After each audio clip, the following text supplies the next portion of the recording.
Pasintabi po mga kapuso na ipong baha sa paligid ng ilang kabahayan sa Dagupan City nangangamoy na. Yan ang tinutukan live ni Claire Lacanilaw Dungca. Claire? Chris, hirap na makadaan ng ilang residente lalo na tuwing nararanasan ng mataas na antas ng baha na dulot ng ginagawang konstruksyon sa road elevation at pagsasaayos ng drainage canal na sinabayan pa ng high tide dito sa bahagi ng Barangay Herrero Perez sa Dagupan City. Nangangamoy at nilulumot na raw ang naipong baha malapit sa ginagawang road elevation at drainage canal project sa bahagi ng Herrero Perez sa Dagupan City. Malapit ito sa mga kabahayan kaya ang ilang residente hirap makadaan dahil sa naipong tubig. Batid naman ng mga residente na dahil ito sa inaayos na kalsada. Pero sakaling matapos na ang proyekto, maibsan na ang matagal na nilang problema sa baha, lalo na ngayong tag-ulan. Siyempre mahirap pag ganyan baha. Hindi ka makalusong kaagad.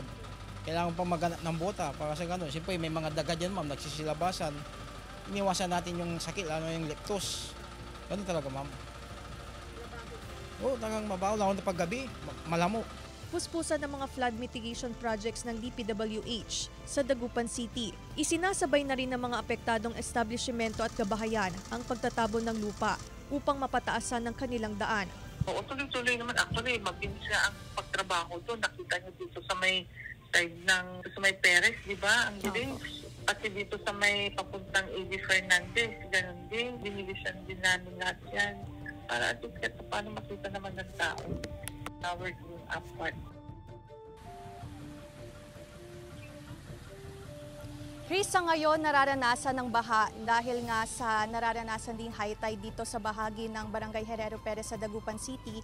Batid ng DPWH na malaking hamon din ang nararanasang high tide sa ginagawang konstruksyon sa road elevation projects ng lungsod. Kaya nagsasagawa sila ng water pumping upang sa ganon ay tuloy-tuloy at hindi maantala ang kanilang ginagawang konstruksyon sa road elevation projects at pagsasaayos ng drainage canal. Sa ngayon, pansamantalang nakasara ang bahaging ng kalsadang ito upang bigyang daan ang proyekto sa lungsod. Chris. Maraming salamat, Claire Lacanilaw Dungca.